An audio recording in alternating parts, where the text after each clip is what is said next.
is better than nothing. Hello, everybody, and welcome back to Squat Cobbler, episode 76. I'm Kelly Toole at KELLYTHUL on Twitter. And I am Mike at Official Pagan on everything, especially Instagram. And I'm just hoping, after Kelly taking us off on all those wild tangents last time, that we can keep this one a little more concise. This is going to be laser focused, maybe. We'll see how it goes, but we'll give it a shot. If you are a loyal squatty, and if you are, thank you. Gosh, Mike, last episode we recorded, what did we forget to do? Encourage people to subscribe. Right. So we probably don't have a lot of people who are here listening to this because we kind of forget to ask people to subscribe. But if you happen to have stumbled across us, you know that one of the things that Mike and I really enjoy doing is talking about music. We did the entire Alice Cooper catalog. That was really fun. We've been doing prisoner exchanges where each of us have been sharing albums that we're not familiar with the other and kind of learning, getting exposed to some new stuff, and those have all gone really well and have been fun. And because we do just like talking music, we decided that London Calling by The Clash wouldn't fit Prisoner Exchange because both Mike and I have very good familiarity with it. But we did think it'd be a pretty fun album to spend a little bit of time doing our track by track review. So we'll do other ones of these later. Would love recommendations from folks. If there's something you'd like to hear Mike and I go through and do a musical autopsy on, we'd be more than happy to do so. Any thoughts before we get started with the album art, Mike? So this is one of those albums that you always see listed on people's, top albums. Any magazine that does, the top 100 rock albums or top 50 punk albums or top whatever. This is just one of those albums that is unanimously considered a classic. For good reason. I think it is a really impressive work. It does very frequently make the top. I forget where Rolling Stone had. I think they had it possibly at like number 8 out of their top 200 or something like that. Was the Clash's third album, followed Give 'Em Enough Rope, which actually was produced by the Blue Oyster Cult's producer. Kind of an interesting combination here, rather. Some consider it a post-punk album. I know the Clash is considered a punk band, but they're not Sex Pistols punk, and they never really were. And by their third album, you get this here, which is decidedly, it still has much of the energy and rawness of punk, but this is, to me, far from a punk album. Absolutely, and I've seen so many things calling this a post-punk album. The term, so I disagree with that, and I'm about to contradict myself in a minute, but overall, I disagree with that, and I'm not super fond of the term post-punk, as anybody who's listened to me rant about it before knows. So post-punk, for anyone who doesn't know, is the mini scene that was sort of like proto-goth music, like the more atmospheric stuff that came after punk, that gave birth to new wave and goth and all that kind of stuff. I personally do not think this falls into that category. But like Kelly said, it's also, while the Clash are, I guess, a punk band, or were a punk band, they're not punk in the vein of the Sex Pistols, and they're certainly not punk in the vein of, trying to think of another contemporary there, say the Misfits. So to me, they always just kind of stood on their own. But one place I would never fit them would be post-punk, and I'm about to contradict myself, but in general I would not consider this a post-punk release or them a post-punk band. I'd agree. And this, you're going to get on this album ska, reggae, 60s, 50s kind of types of things, straight up rock, kind of to a degree defies categorization outside of just pretty good rock and roll. Yeah, I like that. Just good rock and roll. Double album set. Clash like to give people their money's worth, and we'll just before we get started, album art. What were your thoughts of the album art for cover for London Calling, Mike? So it's iconic. It's one of those albums. I'm not going to say it's as far as. So are you familiar at all with Joy Division? Vaguely. Okay, we'll be more familiar with them. Hint at a future Prisoner Exchange. So Joy Division's first full length, the album cover of that is so iconic that there are dozens of memes about the fact that you see all these people with t-shirts with that image on it who don't even know it's an album. It's just this iconic design on it, and I feel like this is almost that same level of iconic if it didn't say The Clash London Calling on it. Like, it was just the image of the guitar coming down. I think I've seen this on so many people who probably don't listen to The Clash. They just know it's an iconic image and are trying to latch on to that. And correct me if I'm wrong here, but I believe the title is modeled after an Elvis record, right? That's correct. Yeah, it's that interesting combination of the grainy black and white iconic image of the guitar coming down, and then pastel tropical coloring lettering that is basically a straight lift from an Elvis Presley album. To me, a great album cover. Absolutely. One of the best, I would say. And the album's called London Calling, and the first track's called London Calling. We've established in past music discussions that Mike and I are both kind of first song guys. It's an important moment for us as we kind of get into something. London Calling doesn't disappoint. It really sets the tone for the rest of the album. Most of this album, Joe Strummer's handling the lead vocals as he did often. Always some magic occurs when it's Joe and Mick Jones exchanging leads as well. A nice combination there. But he's howling, he's yelping. It's painting a London's drowning and I live by the river, and it's just kind of an ominous, really powerful song to start the album off. So remember everything I said where I said this is not a post-punk band or a post-punk album? I remember that. So this is kind of a post-punk song, but it's really the only one. So this is why I don't consider them, like I feel like the tag post-punk gets associated with them a lot because of this one song. And it's ominous and atmospheric and has the punk elements to it, so it is a post-punk song. And you can clearly see its influence on what became goth after this, and it's a post-punk song, but this is where it stops. So they're not a post-punk band. I disagree with all of that. I feel like that term is applied a lot and very liberally to a band that is way more influenced by reggae and ska and dub music and things like that than they are anything that has to do with post-punk music. But this is a post-punk song, and it's a great song. Super song. I mean, it captures the Clash. I mean, I think if you're gonna pick a song and say, here's the Clash, London Calling is just about as good as it gets to kind of capture all that is the Clash. Which is then interesting because then we swing into actually it's a Vince Taylor. So almost everything on this album was written by Joe Strummer and Mick Jones. We'll hit on the ones that weren't. This next one, Brand New Cadillac, is one that was not. It's actually written by Vince Taylor, and this gets into almost rockabilly. So it's Joe Strummer, not a noted rockabilly voice in the world, but it's Clash meets rockabilly. And it's pretty fun and it's pretty good and it rips right through. Really strong guitar in it. Not the kind of guitar we were hearing in London Calling, but still powerful. And sometimes I think rockabilly can feel maybe a little bit light. This doesn't feel light. This feels powerful to me. And so London Calling, super strong. Brand New Cadillac, they keep the foot on the gas as far as I'm concerned. Yeah, this is a really good song. I'm not a big rockabilly guy. Nothing against any of the rockabilly bands that are out there. There's some really great stuff, but I'm not super well versed in that scene. But this was something that before I was aware that rockabilly was a thing, I enjoyed this song. So, and again, this goes to, the first song was kind of post-punk. This one, it's kind of rockabilly. I feel like if this were to come out now, and this is something I'm going to get into later in a few songs, but if this were to come out now, people would see this as an album of a band who's trying to align themselves with certain trends and certain music scenes, when really, because of when this came out, this is what influenced those bands and those scenes that came afterwards. Couldn't agree more. And we get out of the Cadillac and we go into Jimmy Jazz. And so 3 songs, 3 pretty different vibes on these 3 songs. So we had the post-punk, we go into rockabilly, and I'll be interested. I don't really know how to capture what this is. It is not post-punk and it is not rockabilly. I know that. Those are true statements. Yeah, so it's neither of those. A little slower tempo, certainly not a ballad or anything there, but it's not, doesn't have the urgency of the first 2 songs. I enjoy this song. I like it quite a bit. There are a lot of songs that on this album that I just completely love. This is one that doesn't kind of fall to that, but there's no dislike anything. There's nothing that ever comes close to a skip on this album ever. I think Joe's vocal delivery on this one's playful and fun, but again, it was just, you've gone 3 songs, 3 different feels so far. Completely agree with Kelly on all of that. I'm not 100% sure how to classify this song. There is no skips on this album for me.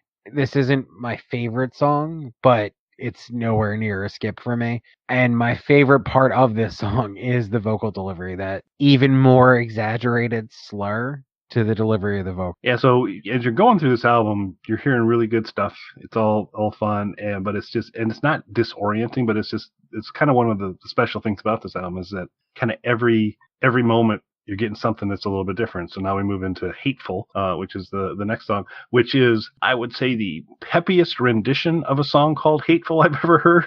And you're almost getting kind of a ska thing going in there, I'd say, to a degree. Joe's killing it on the vocals. You're getting a little bit of Mick in on this, particularly on the choruses where they kind of build up and it gets louder. It is just another kind of fast-paced, really fun, strong song. One of my favorites on the album. Yeah, it's really the energy of this song that always sticks out with me. It's just so much fun to listen to, even though it's called Hateful, and listening to the lyrics and how they don't quite mesh with the idea of this super upbeat tempo of the song. The energy of the song is great. And I guess in a way, more punk in that sense than some of the other stuff is. Yeah, I'd say it has more of that in it, for sure. I'm going to move to the last song on side 1, which is Rudy Can't Fail, which is a song you cannot listen to and not smile. It's just a joyful execution of a great rock song. This whole side, while being very diverse, all fits together. This makes perfect logical sense as, okay,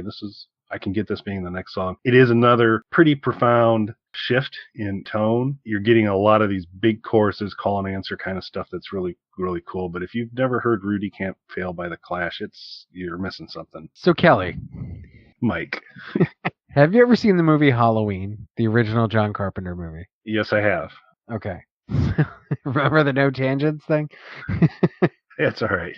We almost made it through a whole side without a tangent, so that right? might be a personal best. Yeah, it's time. So I kind of touched on this a few tracks ago, but this was the one that I really wanted to delve a little bit more into it with. So if you didn't grow up watching John Carpenter movies, if you were younger and you just saw Halloween now, Halloween isn't going to be special to you the way it is for people who grew up watching it. To a kid seeing it now, it's just a very by the numbers, very stereotypical slasher movie, because people who didn't grow up with it don't realize that that's what influenced all of the waves of slasher movies that came after it. That set the tone for what became all the slasher movies. And at this point in the album, I feel like if you've never heard The Clash before, as I started to mention before, you're going to think they're just trying to align themselves with certain genres and certain scenes of music, when really The Clash as a band, and particularly this album, influenced to a great degree those scenes, whether it was punk and rockabilly and ska and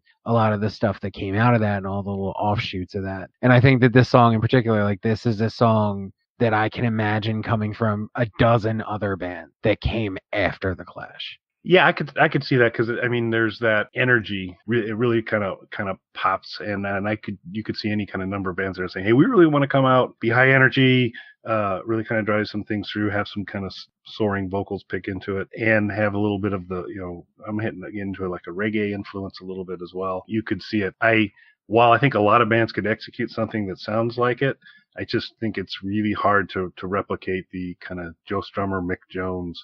I wouldn't really even call it harmony, but how their two voices kind of intertwine and contrast against each other. I think established before, I'm a pretty big mark for Joe Strummer, big fan of his, and so I always kind of enjoy his stuff. But I could definitely see bands executing a song like this, but I'm not sure many of them could sing it like Joe. Oh, absolutely. I didn't mean to suggest that the bands who delve or dabble into these styles now are as good as The Clash, just that you hear similar things coming out today that are really bands, and I don't think younger fans might understand. It's bands aping the things that The Clash have already done, and usually better. Also, I do take notes for these things, and Kelly does as well. So for anybody listening, I wrote make Halloween analogy, but sometimes when I'm writing really fast on my phone, I shorten things. So as I was going through my notes, when I got to this one, I was a little thrown for a second because it says make Halloween anal. And we have our second hat.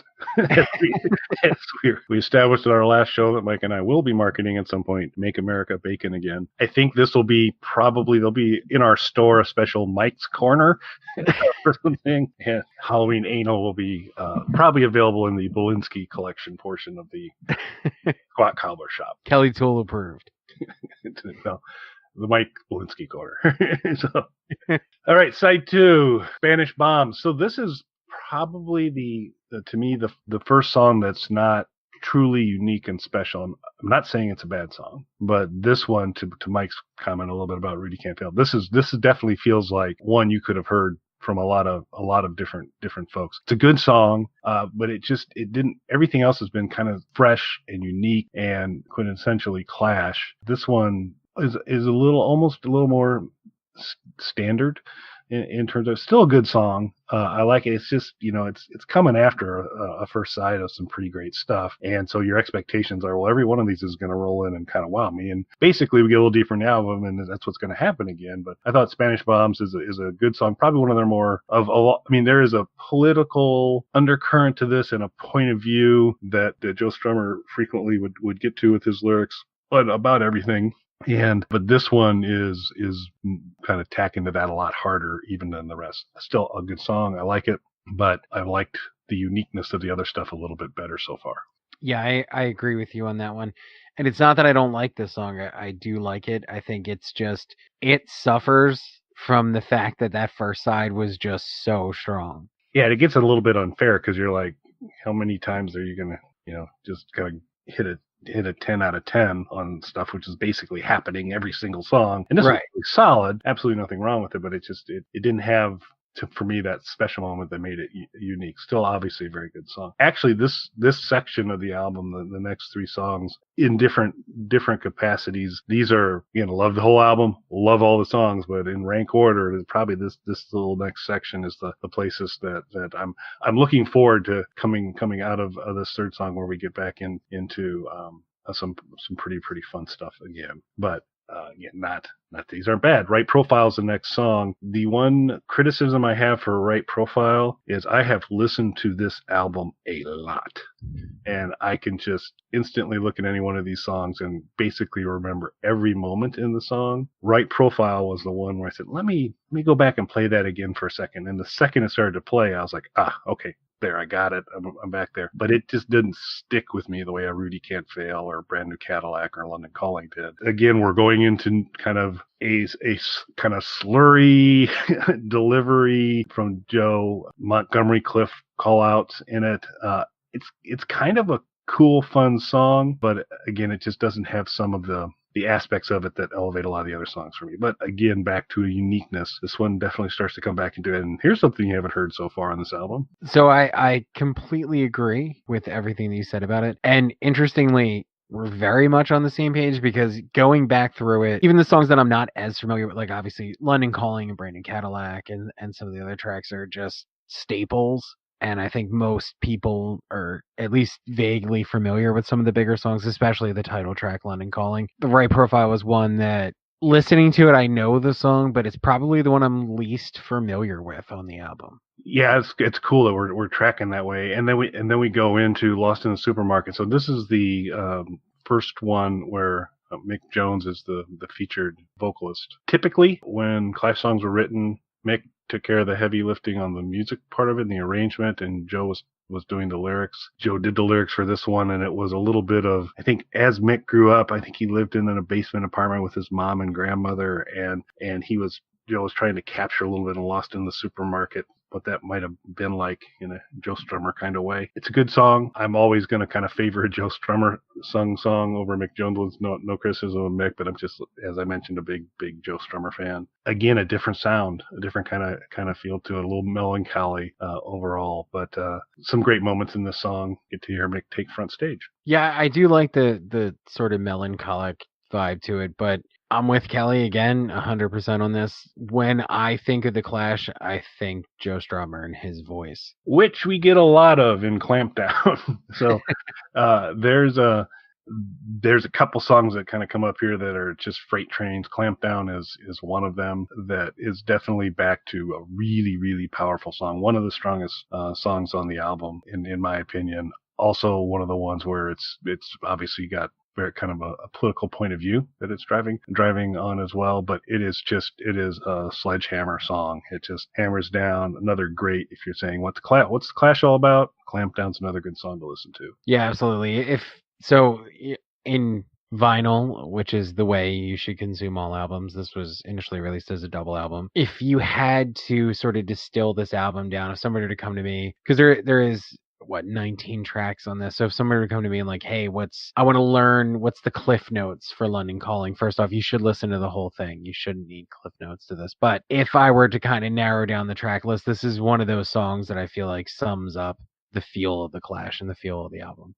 I agree completely. I think you definitely give them London Calling, Clamp Down. We'll talk about a couple more here in a sec. There are another additions, and then you want to throw in either a Rudy Can't Fail or another song I'll mention here in a second to kind of say. And it's not all just Freight Train. There's this too, and it's kind of fun and awesome as well. And yet another interesting turn. We finish off side 2 with Guns of Brixton, which was written and sung by Paul Simonon, who is their bass player, who wasn't particularly confident of the lyric. Joe kind of kept pushing him to say, no, finish it. Kind of a standout song on here. It is because you've gotten out of the whole Jones-Strummer combo. It is unique upon itself in terms of a slightly different song structure and approach. An ominous song. I think Paul does a great job singing it. It's really fun. It adds another nice counterpoint to where you're just getting this variety of very, very good songs coming right off of Clamp Down, where you get 100% Joe Strummer, Mick Jones Clash vibe. This one here still fits very strongly with the band, but is a definitely different note, but a really strong way to end side 2. Yeah, I wouldn't say it's my favorite song on the album, but it's up there. This is one of my favorite songs on the album. Like Kelly said, it's another turn. I feel like just about every song on this really has such a strong identity, and this is a great example of that. This is something that, to me, stands up there with London Calling and Rudy Can't Fail and Brand New Cadillac as just not only a strong song and a standout song, but something that really has its own identity. So Kelly, let's go off on a tangent here.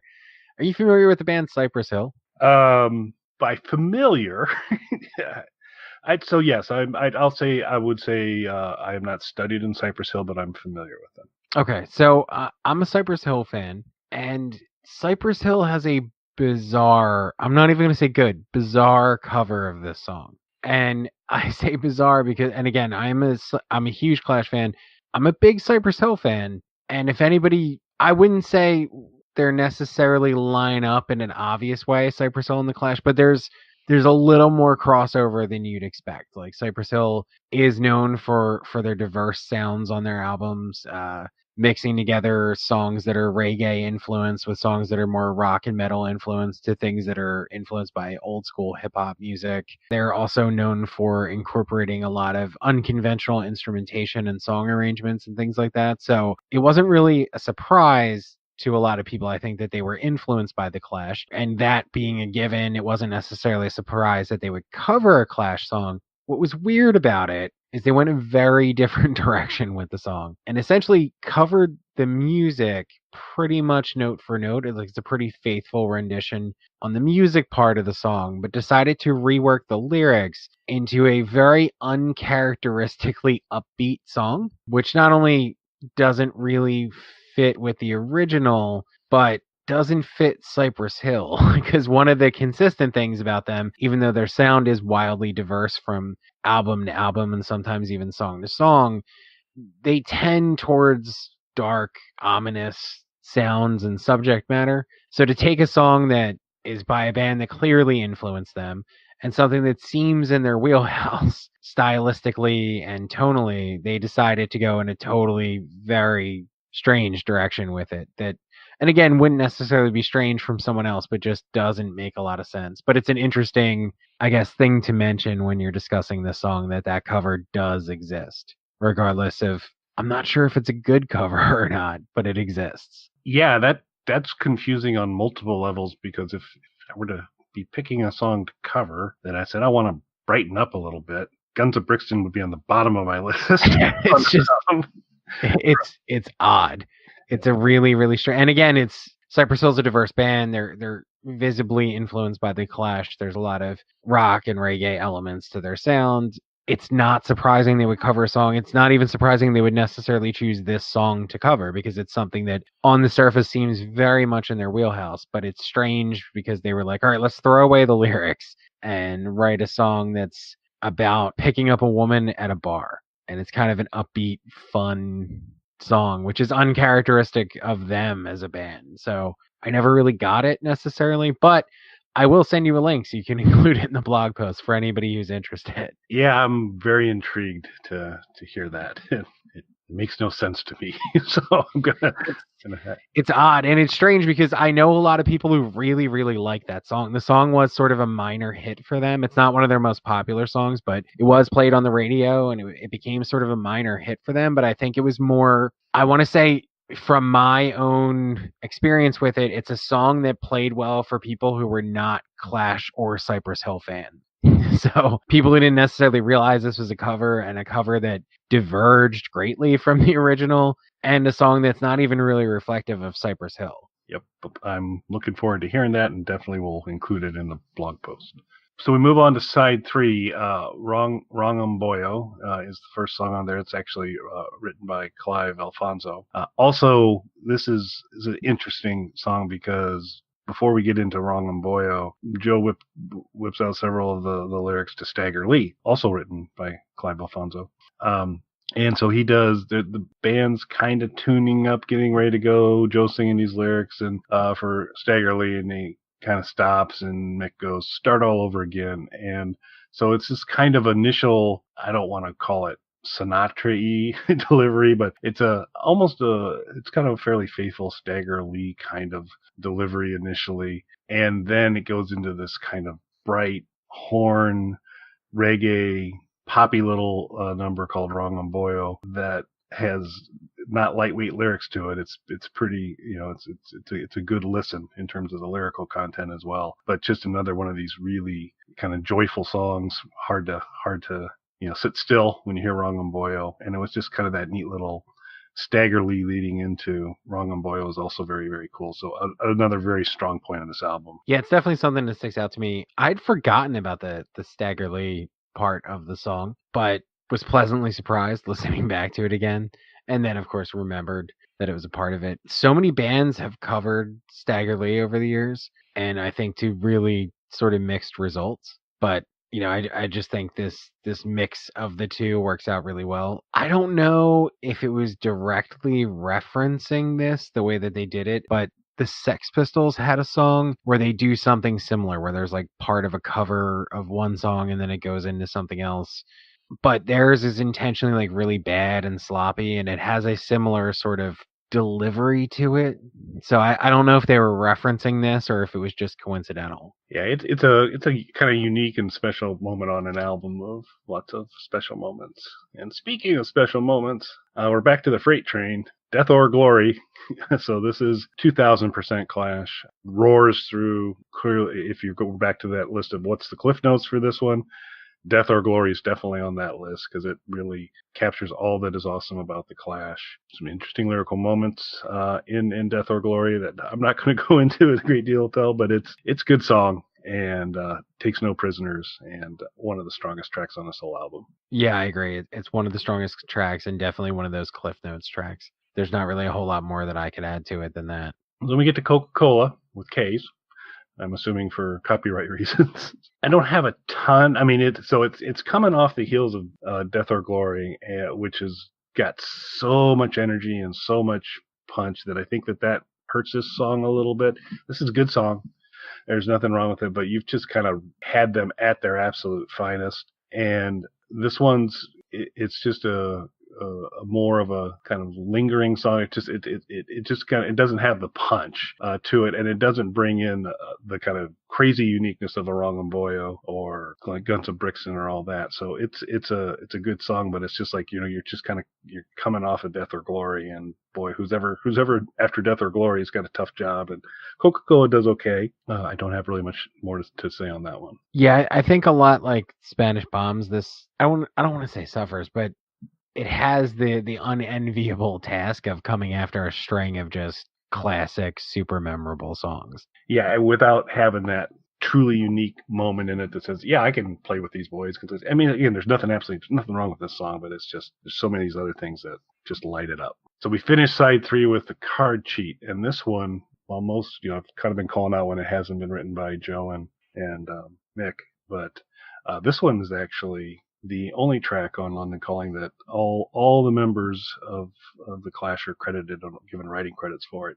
And I almost wonder if the Card Cheat was a track from a previous album, one that hadn't made its way on yet. It's a good song. They've kind of come to a new sound a little bit with London Calling, and this one doesn't seems like it might have predated that shift to me a little bit, at least. It's a good song, but it's probably more at home on one of the earlier albums than this one, but a good song. I think you articulated something that I was trying to get in my notes, but didn't quite get there. The idea that this is something that might have been a little more at home on a previous album than on London Calling. Which doesn't make it a bad song, but no, not at all. Yeah, again, going back to, there's no skips on this for me. Nope. All right, we're in the home stretch. Side 4, Lovers Rock. So when, I think what made the Clash great was the kind of interplay between Joe Strummer and Mick Jones, that Joe would always probably be bringing in the heavier sound, the stronger political point,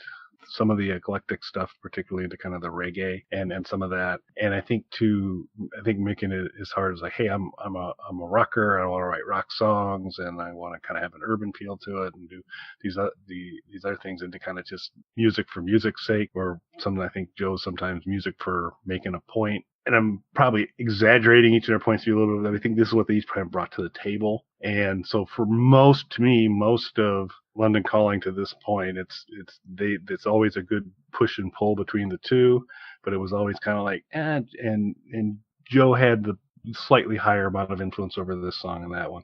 Lovers Rock strikes me as one that Mick kind of prevailed on. Not that that's a bad thing, but it is again becoming a little bit more straightforward rock, but a very good song. Yeah, again, we're very much in line on this record. It's not one that would make the cliff notes for me, because I don't feel like it 100% encompasses what I think of when I think of the Clash, like you were saying, but still a really strong song. And then I think Joe got back in charge for Four Horsemen.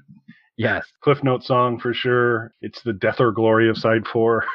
And it was a kind of, you could just tell the passion in the delivery of it. They were serious about kind of putting this out. And this is, Joe at some of his best in terms of vocals. And this is like Death or Glory and Clamp Down. This is just really, really strong stuff. Another very, very good song. Yeah, 100% a Cliff Notes song. Yeah, there's not a whole lot more to say about it. Just really strong. And again, encompasses what I think of when I think of the Clash. There's just certain songs and certain elements that immediately pop into my mind. And it's a little bit unfair to summarize the Clash that way, because as we've said going through this, just on this album alone, there's so much diversity, and there's so much happening and so many unique identities to each of these songs that it's almost unfair to do that, to kind of boil the band down to that. But if I were going to do that, this is one of those songs. I'm with you 100%. And then we go into I'm Not Down. Mick takes over lead vocals on this one. This harkens back to the earlier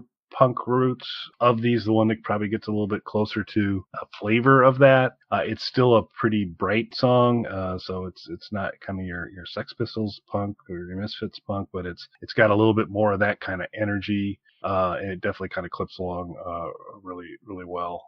Again, this one is maybe one where I think it probably reflects a little bit of Mick's passion for how a song should come out a little bit more than maybe Joe's, but another good song.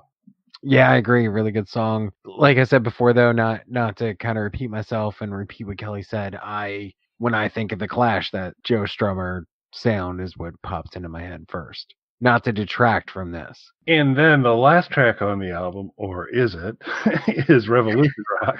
Dun, dun, dun. Could be. Maybe there's a surprise coming. This is another cover, originally performed by Danny Ray and the Revolutionaries, who weren't particularly creative if they're writing a song called Revolution Rock and they're Danny Ray and the Revolutionaries, but probably the reggae influence and the horns kind of come into this one. It's a challenge with this album, because I don't know if this were to be the last song, I don't know how you finish this off, because there's just been so much stuff. I mean, do you want the album to finish with something like Four Horsemen or Death or Glory or this one, which is just them showing their ability to be a good band. It's a very enjoyable song. It is unique in terms of sound. Again, we keep getting this all the way through the album. Great vocals by Joe again. So it's a good song, but it's not one of those freight train songs, but it's still a really good one. Yeah, you bring up something really interesting. This, and of course, at the time, I'm sure every band hopes for the best, but I'm sure they weren't thinking this is going to become a classic album. This is going to become an album that decades later people are still debating and putting somewhere near the top of their best album lists, including major publications, not just us here on a podcast, but you mentioned Rolling Stone, and there's so many other major publications that would rank this as one of the top albums. I think it's difficult to think of what could really finish off this album and be the air quotes last song on it. Yeah. So maybe that's the way they did what they did, because what was for most of the pressings for the longest time, there's a 19th track on that, and it was the single on off of this album, "Train in Vain." But it was typically it wasn't listed on the album. It wasn't on the cover. It wasn't listed on the vinyl itself, the label, and the vinyl itself. It wasn't listed on there, but it was there, and they would have a sticker on there saying includes the hidden track, which is makes it not so hidden. But Train in Vain, which was the Clash's first really kind of major success in terms of getting radio play. This lacks the gravitas of a Death or Glory or Four Horsemen, Clamp Down, London Calling, so it doesn't kind of capture that part of the Clash. But in terms of this is a rock band or a band you want to hear and enjoy, it's hard not to love Train in Vain. And it's peppy, it's fun, it's a great tune. It's not blatantly a commercial swing to say this is our song, we're going to get radio play. Although when you kind of look at its construction, it's like it's obviously well suited for people to like as well. But I think it is kind of a good way to say, okay, and at the end we'll show you that if we want to get on the radio a lot, we can do that and stay keep our integrity and do all that. So I think Train in Vain's a really kind of nice way to end the album. I agree with that, and we mentioned how the Clash are largely considered a punk band. They're not punk in the way of the Sex Pistols, the Misfits, and I think it's unfair to just list them as a punk band because they did have so many influences and played around in the sandboxes of so many different genres and styles. But I really can't think of anything more punk rock than making your single the hidden track on the album. Couldn't have said it better. And it's a cool way to end a fantastic album. So I guess I don't know if this is good news for you, Mike, but you have now experienced 2/3 of what you're going to go through when I eventually ask you to talk about Sandinista. So just a triple album set, and also probably not as successfully as London Calling, but another album that goes many different places. So this give you an idea of pacing yourself to say we'd be 2/3 done with Sandinista at this point in time. I'm looking forward to it. Got to dedicate a week to get back and get through that thing cover to cover because there's a lot. All right, well this was fun. I really this has been my go-to album for any electrical device. So when first get a new record player. First vinyl is going to be London Calling. And I got my first CD player. First CD played in it was London Calling. First download, London Calling. And so it's always my go-to because it's just some great, amazing music, and I just love this album. I think you could do a lot worse than making this your first in each new media that comes out. It holds up, and that's the other thing that's pretty cool about this is there's not a lot of dating. This is a 1979 album, and it's as fresh. You don't feel that dating that you get from some other stuff in that era. So well done. And I think part of what gives it that sense of being fresh and not sounding dated is the fact that it is so diverse. It helps a ton. And the fact that they're already tapping into different eras and all that too, so it kind of inoculates itself from saying, oh, yeah, I'm of this era, because it's all over the place, and the diversity that serves it well. All right, gang, that wraps up this album review. Mike and I will be back talking about something.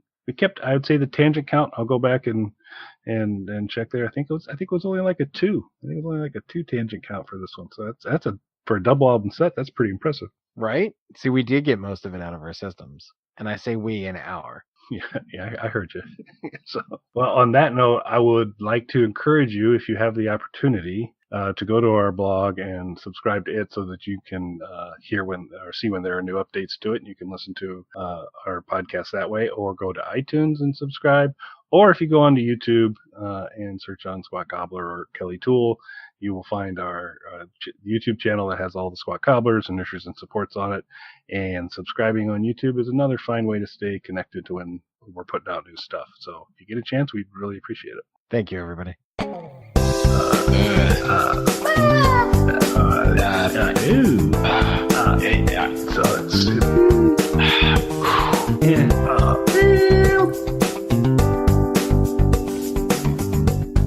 right, I'm going to stop the broadcast.